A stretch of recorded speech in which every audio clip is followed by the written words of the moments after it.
இன்னாருன்னு சொன்னால் புரியுமா? அது கொஞ்சி கொஞ்சி பேசுறது கண்ணில் தெரியுமா?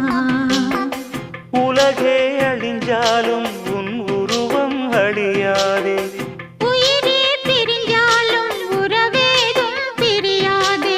உண்ணாமல் உறங்காமல் உன்னால் தவிக்கும் பொண்ணு மணியின் நெஞ்சுக்குள்ளே இன்னாருன்னு சொன்னால் புரியுமா? அது கொஞ்சி கொஞ்சி